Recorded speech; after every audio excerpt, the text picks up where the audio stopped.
Good afternoon, good evening, and good night, and welcome to Throwbacks, where we talk all things cool and retro. And we'd like you to join us this evening to take a look at the Evil Dead 2 Dead by Dawn Ash figure.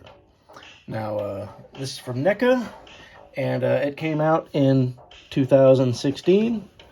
I know there's been some different versions or maybe some re-releases of this. I'm not quite sure, but this came out several years ago. And I was always a big fan of Evil Dead. The whole franchise is pretty awesome. And they've made some great toys. NECA's made some really nice looking stuff. And I figured today it's time to crack this bad boy open and take a look at the beauty, the creepiness, the scariness that is Ash. So, I always love when the toy is so good, the artwork is the toy. And it comes in that nice little open book kind of thing where you see all the stuff he comes with.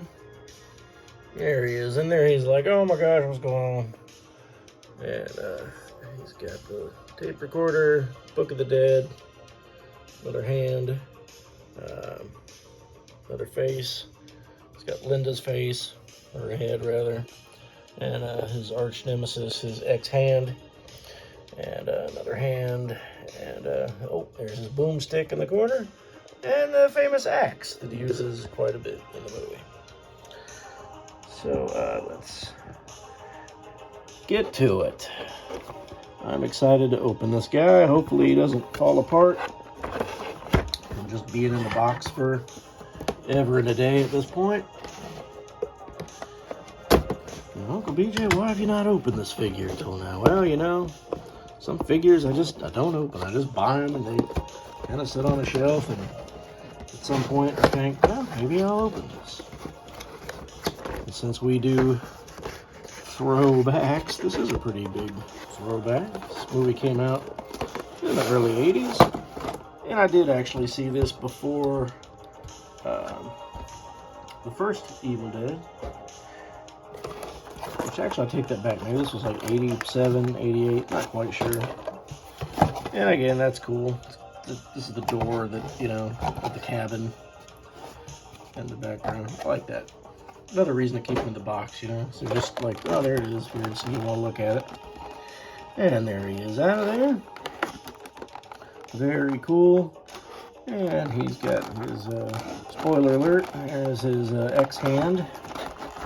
Let's take a look at some of the stuff first. There is his temporarily possessed Ash head, and it is horrifying, as it should be.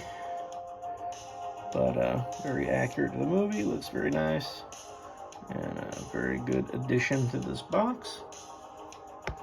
I don't know what else I would put in a box with Ash from Evil Dead 2, but they picked some good stuff. This looks like you could switch out the arms on him, and this is kind of the arm where he's like, oh my god, my hand, oh, this sucks, where the hand is, you know, making him, you know, hit himself and, you know, doing all kinds of Three Stooges antics. And here is the tape recorder with the, or tape reel, whatever you want to call it, with the that he found in the cabin in the woods, with the evil words on it that summon the demon. And yeah, he should have just like left this alone, I guess. But man, this thing looks cool. Very nice thing to pack in. Alright. And of course, the Book of the Dead.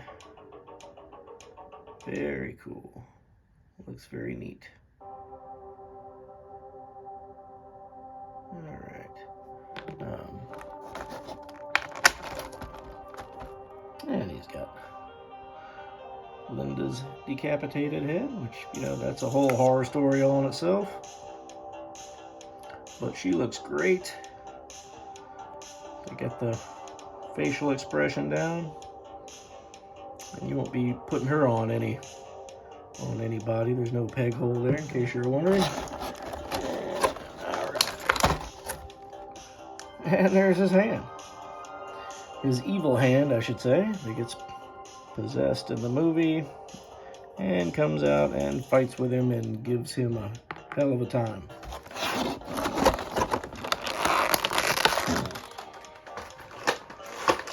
Oh.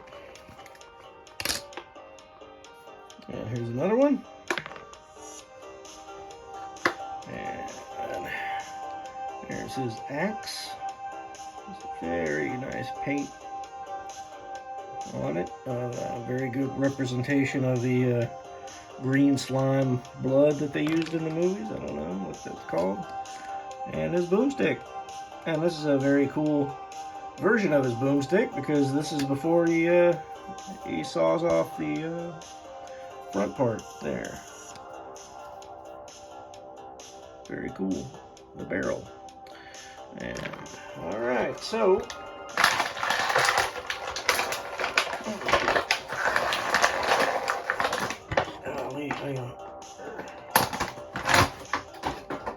and there's the man himself. You gotta be very careful with these Neca figures. This may be one of the first ones I've really handled, to be honest with you. I usually don't open Neca stuff. So I'm gonna be. He has a kind of a texture to him. I don't know if that's just because he's been in a box for so long. Not quite sure.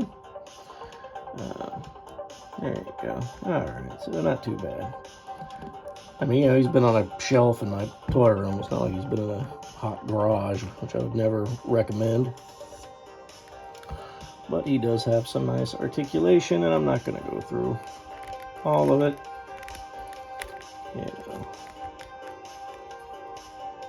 But looks great. I think it's a very good little mix of, like, yes, we could give him crazy articulation, but then he would look like a bunch of joints and dumb stuff, which can be too much sometimes. But there is his bloody head, which, to be honest, I think they could have put just a regular Ash head that's not bloody in there, honestly. And then maybe a more ripped kind of shirt. So I think his shirt gets a little more ripped towards the end during this part of the movie. But I digress. I think he does look great. And again, there's different versions of, they've done Ash a bunch of times at this point. They've done him from the first movie. And, his pant leg is ripped. I just noticed that. It's a cool little detail. See, like a sock in there. His remaining hand is somewhat beat up. And, really nice paint. You can believe that those are pants and a shirt. They don't look like just plastic. And he does have this sweaty hair that he has in the movie. And he looks great. Alright.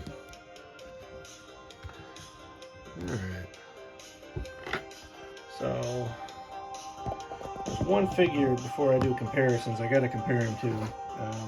Give me 1 second. Be right back.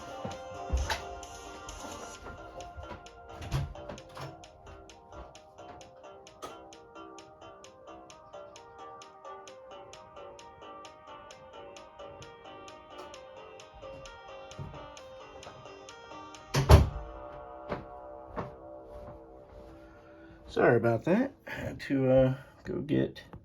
I just remembered that I have some old Army of Darkness 3 3/4 scale action figures that are my only other versions of Ash that I have. I used to have a big collection of that, but I sold it.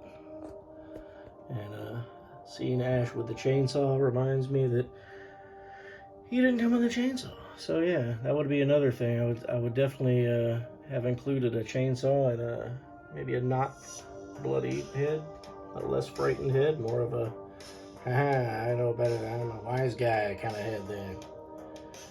Yeah, maybe more like that. But that's kind of how he looks at the end of the movie. But yeah, I mean, just, for one part of the movie, that looks great. So not quite the definitive version that I would expect, but hey, they want to make more figures. I don't blame them. But I just had to get these figures in there just to show you, because it just slipped my mind that I had those. All right, so the stump is not removable. Apparently, you got to take his arm out at the joint there, which I'm going to do very carefully. Okay, that came out okay. I just want to see how it goes together. Since this version of him, really, I think they were trying to do the whole, scene with the hand. So, yeah, where he's like, oh my god, my hand. Golly, that sucks. Ouch, ouch, ouch, my hand. But it looks good. Alright. And of course we know what he does with the axe. Does he hold it? He does. He holds it just fine. Alright. So there he is with his axe. And I'm not going to go through all the accessories. But man, he looks cool. So there he is with two smaller ashes. And to give you a hint of his scale, let's see, here he is with Marvel Legends. So he's a little taller than Cap. There he is with, who do I have? Here's Boba Fett. So, a little bigger than Black Series, a little bigger than Marvel Legends. And there's G.I. Joe Hawk. So, maybe he fits in more with G.I. Joe Classified. I don't know. Another 3 3/4 inch Star Wars, Obi-Wan, and 3 3/4 inch Hawk. So, just want to give you a kind of an idea how big he is. What's he going to scale with? I don't have any more Ash figures or Neca figures, unfortunately. But that's him. I like him. And he's going to look great on my shelf. Happy I got him. And boy, he's had a rough day with all those hands and boomsticks and his girlfriend's head. So he is probably wanting to get back to the cabin and throw one back. And I suggest you guys throw one back too. And but before you do, please give us a like, subscribe to the channel, share the video, check out our podcast. And until next time, we will see ya.